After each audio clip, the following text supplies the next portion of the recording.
a topic I'm so excited about, the fall of Tim Walz. No secrets here. I just don't like the guy. There's some people that you like and some people that you don't. Some people rub you the wrong way. I can't even explain it. Like, I can explain why Tim Walz would be a terrible vice president or a terrible governor. That's easy. There's a million things to do, and we've done that many, many times before. The personal irritation I feel whenever he speaks, that's not like a political thing. It's him. Just him being him. And I feel like, it's like if you saw someone drop a loaf of bread into a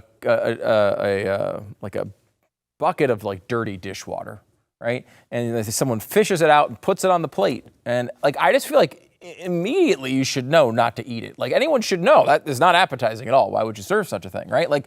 To me, it's so obvious that this sort of thing should never have been part of our lives. And yet, Kamala Harris was like, yeah, look at that. There's a nice loaf of wet bread in the middle. It's just sopping wet bread. Take a nice big bite. It's just like corn nuggets from the plate floating around, sticking to it. It's just I just don't understand it at all. And so I'm really, really happy to see him getting out of my life, the people of Minnesota and their life. I think it's a really positive thing for the nation, for our world. He should go somewhere where we don't have to see him anymore. Now, his family seems to love him. And I will say the one thing I could say positive about Tim Walz is his son really liked him, seemed to really be excited about him achieving something that wound up, unfortunately, being absolutely nothing, and positive for us being absolutely nothing. But the bottom line here is that he sucks, and I'm glad he's out of my life. Tim Walz dropping out of his re-election bid. He was going for a third term because 2 just wasn't enough, but now he's gone, and hopefully we never have to hear from him again. Now, of course, he's going to get a show on MS Now. Not even a show. Maybe an occasional appearance on MS Now. But that's about it, hopefully. Minnesota has to come first. Always, says Tim Walz. Today, I'm proud of the work we've done to make Minnesota the best place to live and raise kids. Especially if you need daycare. I've decided to step out of the race and let others worry about the election while I focus on the work. Oh, God, these excuses as to why they're not running. What obviously happened here is he saw some polling where he's going to lose a primary to, I'll tell you who in a moment. But it wasn't looking good for him, and it looks like it was going the wrong direction. Here is Tim reading the exact word-for-word speech he had already posted on social media. Why did you have to come out and do this? If you've already posted it on social media, we don't need to see it again. But he felt the need to get out in front of the cameras once more. In September, I announced that I would seek a historic third term as Minnesota's governor.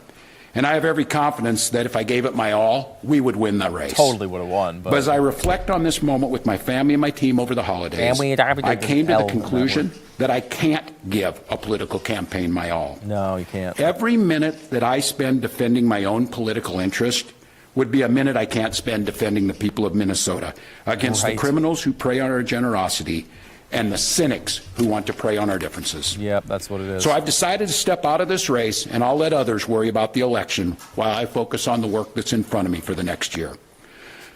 I'm passing on this race with zero sadness and zero regret. Yeah, me neither. I did not run for this job to have the job. I ran for the job to do the job. Minnesota faces enormous challenges this year.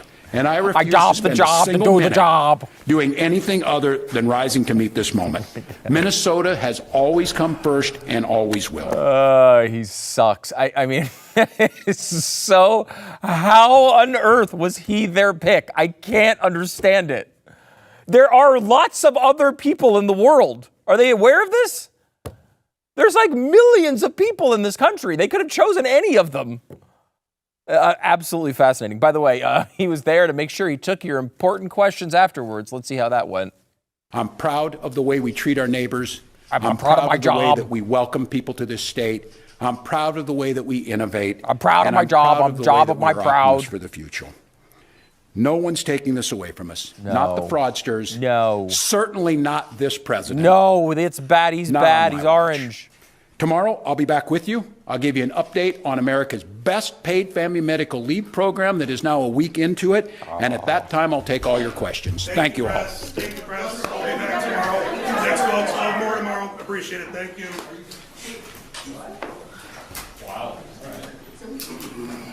press. But you said you were going to take questions. Why didn't you? Thank you all. We'll be back tomorrow. You said you were going to take questions. Why didn't you? We'll be back tomorrow. He's got to come up with new words other than job. All he did was say job. My job was a job. God, he sucks. And I'm so good. Now, I mean, this might even be overstating it from Axios, honestly. Inside Tim Walz's dramatic political fall. And I'm interested in the story, to be honest with you. Anything about this topic, I'm interested in. Was it that dramatic, though? Like, I think most people saw him. Hey, it's a sopping wet loaf of bread. This isn't going to be appetizing to Americans. But apparently this was a shocking, dramatic fall to some people. I honestly would, as you know, I mentioned this a bunch of times, and it is legitimately sincere. Yes, Kamala Harris sucks, right? Like, we know she sucks. But she was a professional in politics. She was vice president of the United States for 4 years. She had a senatorial job in California. Everything about her entire career shows that she's somewhat of a shrewd operator politically. She is talentless and a moron, but still, that's totally different than what she was asked to do when picking a vice president. All she had to do was pick somebody else that was good. And that process, we've only heard bits and pieces of. She wrote a little bit about it in her book. She initially said, in one of my favorite quotes of all time, I was really overtired that morning, which is does partially explain it. But I would watch like a 12-part streaming documentary about this decision. Hours and hours and hours I would put into just watching and trying to understand how they could have picked this man as their vice presidential candidate. What would it be called? I would say it should be called, wait, who? The Tim Walz story. Tell me you would not watch that. That had to be the first thing said in the room when she said his name. Wait, who? The guy? That guy? Kamala, are you working for Donald Trump? What is the situation here? I don't understand. I don't even understand how he's on the list in the first place, to be honest with you. The selection of Tim Walz will go down in history as one of the most perplexing decisions ever made. It is a mystery on the scale of Amelia Earhart. I just don't. It is fascinating. And I love the excuse that we get all the time as well. You got to understand, Kamala didn't gel personally with Josh Shapiro. So? I mean, look, thank God she picked Tim Walz. I don't think that was the thing that made the difference, though he certainly did not help at all. But look, Pennsylvania could have switched if they picked Josh Shapiro. And I don't know, probably wouldn't have made the difference. But it certainly would have been a much better selection. And it's like, well, they didn't gel with Josh Shapiro. Nobody gels with Kamala Harris. She's like a mindless robot. Like, nobody could gel with her. She sucks. That's not the point. I mean, I'm so disappointed in the Democrats. Like, I think of them as this constant machine of just trying to get more power. And they're like, oh, what about Tim Walz? I don't know. And by the way, there's no reason she had to limit this to this short list that came out. It was like Walz, Shapiro, and Mark Kelly. Now, Mark Kelly, I don't think is good either, but he would have been certainly better. I think Shapiro was probably better than him. But of course, he was a Jew, and you can't upset the pro-Hamas wing of the party. So that was a big issue as well. Whatever the reason was, they also had a selection of multiple millions of other people they could have selected. They did not need to go down the road of these three dunces. It didn't have to be the way it went. It did, and it was glorious. Anyway, Walz has struggled personally and politically since former vice president. He's been struggling personally his whole life. Look at him. Everyone, the second you see Tim Walz, the first word that comes into your mind is wow, that guy's struggling. He can't even, he's trying to eat French toast. He can't even do it. He just keeps hitting himself in the face with a fork. Like, that's Tim Walz. How did you not see that? Big, wet loaf of bread. Tim Walz has struggled personally and politically since former Vice President Harris picked him to be on her running mate on the Democratic ticket in the summer of 2024. Sudden national scrutiny of the Democrats' new candidate revealed that Walz had embellished parts of his biography. No way. Statements he spent much of the time in the campaign trying to clean up. Walz and Harris also have spent the past year subtly pointing fingers at one another about their abbreviated campaign for the White House. We shouldn't have been playing this thing so safe, he said last March. Kamala, of course, in 107 Days, her book that sold 106 copies, Harris recalled her exasperation watching Walz debate J.D. Vance, writing that Walz felt bad he had done better. And then you just picture this poor, sad sack of a guy just coming back home and just being like, I'm really sad I didn't do better, but I had a job. In choosing Tim, I thought that as a second-term governor and a 12-year congressman, he would know what he was getting into. Yeah, you'd think he would. In hindsight, how could anyone? It was actually really obvious. He was debating one of the a very widely available candidate who had been doing media for a decade publicly, all the way back to when he was just really writing books and releasing movies, through his political career. I mean, look, he's a good debater. J.D. Vance is difficult to beat. I think it would have been difficult for any of the candidates they picked to defeat him, but some of them could have held their own, potentially. Not really an option for Tim Walz.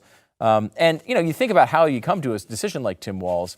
The left just looks into this identity politics stuff and they don't think of individuals, right? They don't, that's not what they do. That's not what the left does. They're collectivists. They think of groups. And so they thought, like someone pointed this out, and I think it's a great observation, that Tim Walz is the idea that like a leftist DEI person would have of what a manly man from the Midwest was, right? Like this person in their head, they're like, well, is that guy, he coaches football, right? Like some annoying Karen would think, oh, hey, maybe that guy, he's kind of manly. No human being outside of that circle would see that in Tim Walz. But that's what I think was at least went into this. Also, she was very tired that morning. So what can you do? Here is, to give you a sense of this phenomenon really quick, I want to bring you back to the campaign. Remember, think of the people who are running the Kamala Harris campaign. They're like, oh gosh, like we need to, we can't just, go to women. Again, their idea being that people vote based on gender because that's how they vote, right? People vote based on color. Well, that's how they vote. Well, we know that people are racist and sexist out there. That's how we think. So therefore, let's pick a white old guy who, will be a manly man. And we know exactly what their manly men look like. Let's remember this video from the campaign. I'm a man. I'm a man. I'm a man. And I'm man enough. I'm man enough to enjoy a barrel-proof bourbon. Meat. Man enough to cook my steak rare. Man enough to deadlift 500, then braid the out of my daughter's hair. You think I'm afraid to rebuild a carburetor? I eat carburetors for breakfast. I ain't afraid of I bears. eat carburetors for breakfast. I'll tell you another thing I sure as shit am not afraid of. Women. I'm not afraid of women. I'm not afraid of women. They want to control their bodies? I say go for it. They want to use IVF to start a family? I'm not afraid of families. They want to be childless cat ladies? Have all the cats you want. Woman wants to be president? Well, I hope she has the guts to look me right in the eye and accept my full-throated endorsement. Because I'm man enough to support women. Man enough to know what kind of donuts I like. Man enough to admit I'm lost, even when I refuse to ask for directions. Man enough to not ban young women from reading Little Women. Or one of those pants books that the sisters like. I'm man enough to raw dog a flight. It sucked. Not worth it. I'm man enough to be emotional in front of my wife. In front of my kids. In front of my horse. I'm man enough to tell you that I cry at Love Actually. Good Will Hunting. West Side Story. That and Predator. And I'm sick of so-called men domineering, belittling, and controlling women just so they can feel more powerful. That's not how my mama raised me. I love women. That's not how my mama raised me. Women who decide not Believe to me, I'm a man. Take charge. And I'm man enough to help them win. That was a real ad. Like, that wasn't one that we made. I know we did also make some. It wasn't it Landau who made a parody of that? It was really funny. There are a lot of parodies made of that, but that's because it was so obviously terrible. And if your vision of what men are is that ad, you think that's going to work? Well, yeah, you picked Tim Walz. Unbelievable. Okay, Kamala did give a nice little speech after on the Twitters. She said, I spoke with Governor Walz today. What was clear is that he's been through his career, is that his blah, blah, whatever. It was nothing. The much more important tweet was from Nick Shirley, the person who made the video that basically ended Tim Walz's career. He pointed that out. Nick Shirley, I ended Tim Walz. Thank you, Nick. Thank you. I was able to personally thank him today on the radio show. He came on the show. I didn't get into any questions at all, other than just to say thank you for getting rid of Tim Walz for us. That's all I had time to do.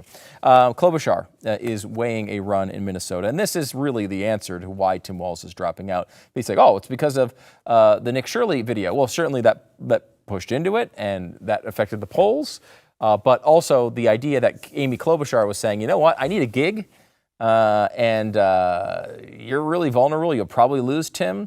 We're going to run some internal polls. They say, I'm going to beat you by 40 points if I get into this race. So get out, fat boy. That's basically what happened. Maybe not a quote, but something like that. By the way, if you think anything is going to get better in Minnesota with Klobuchar, of course, you're going to be sorely mistaken. In Minnesota, we have the biggest Somali population in the country, and we are proud of that community. A few years ago, at the height of the angry rhetoric, a Somali-American family of 4 went out to dinner right here in Minnesota. This guy walked by, he looked down at them and said, "You 4 go home. You go home to where you came from." And the little girl looked up at her mom, and she said, "Mom, I don't want to go home. You said we could eat out for dinner tonight. I don't want to eat dinner at home."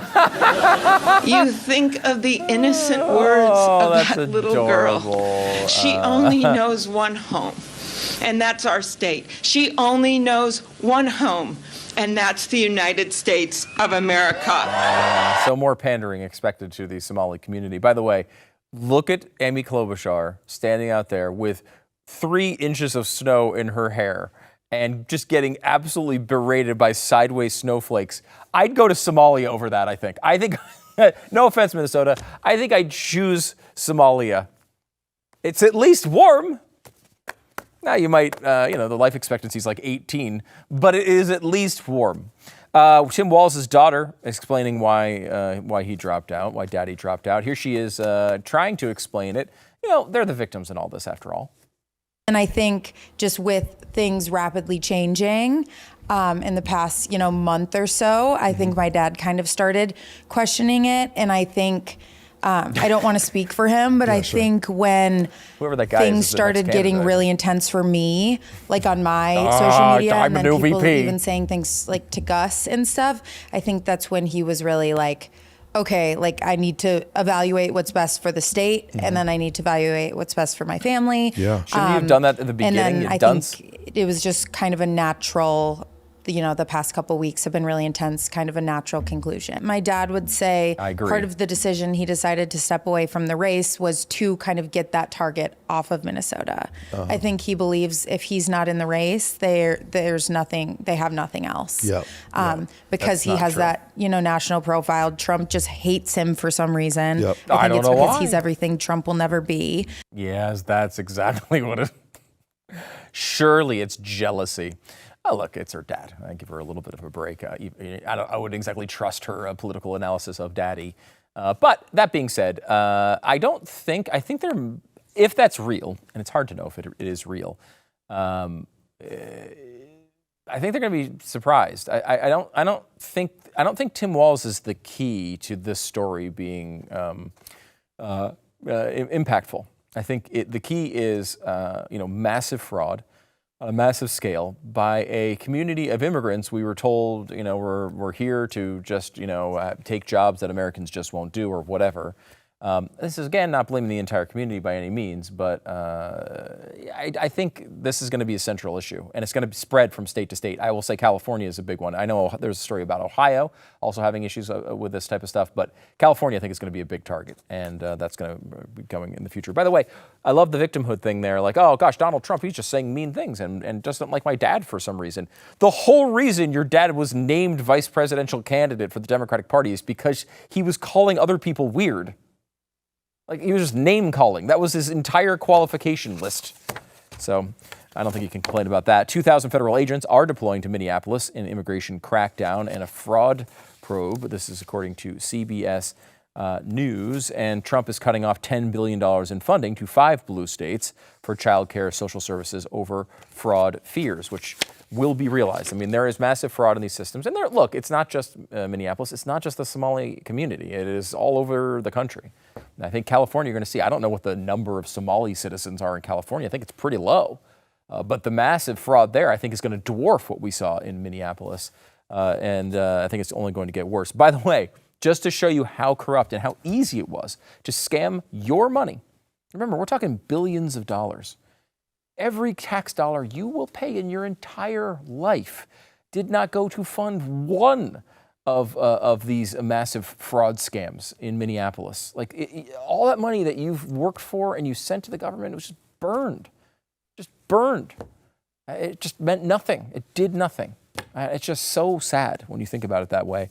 And here's a great thing. Now, Trump has closed this loophole today, so it's very recent, but it's a good change. The Trump administration reverses a Biden loophole that invited fraud and abuse at daycare. What was the loophole? I'm just going to read this paragraph to you. The Department of Health and Human Services proposed a new rule, again, it's not even pushed through yet, that will reverse regulations that required agencies to distribute government funds to daycare providers based on enrollment, not attendance. So think about this for a second. You can enroll 10 zillion kids.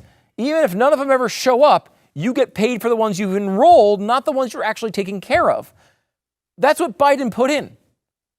It's as if they wanted this fraud. And honestly, like, you look at the way Tim Walz handled this whole situation, it's hard to argue that he didn't. You know, yeah, there's been some arrests around the fringes. There's been a few people that have gone to jail for the most egregious parts of this, but there's been no curiosity whatsoever from this government for multiple years. They go out and brag about how generous they are with your money. That's who this guy is. That's what this state has become.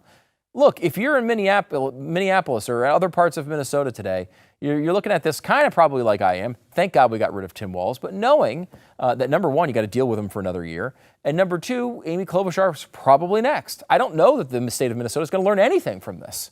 I hope it's true. Okay, for all of the benefits of the wonderful pillows he produces, and by the way, awesome slippers. I love the MyPillow slippers. I don't think Mike Lindell is going to be able to win that election, and he seems to be the guy that everyone's talking about. There are others there as well, but it's difficult to win in that state. And I gotta say, it's a real problem because I don't know that any of this is going to be turned around by Amy Klobuchar or anybody else is going to come in from the Democratic Party.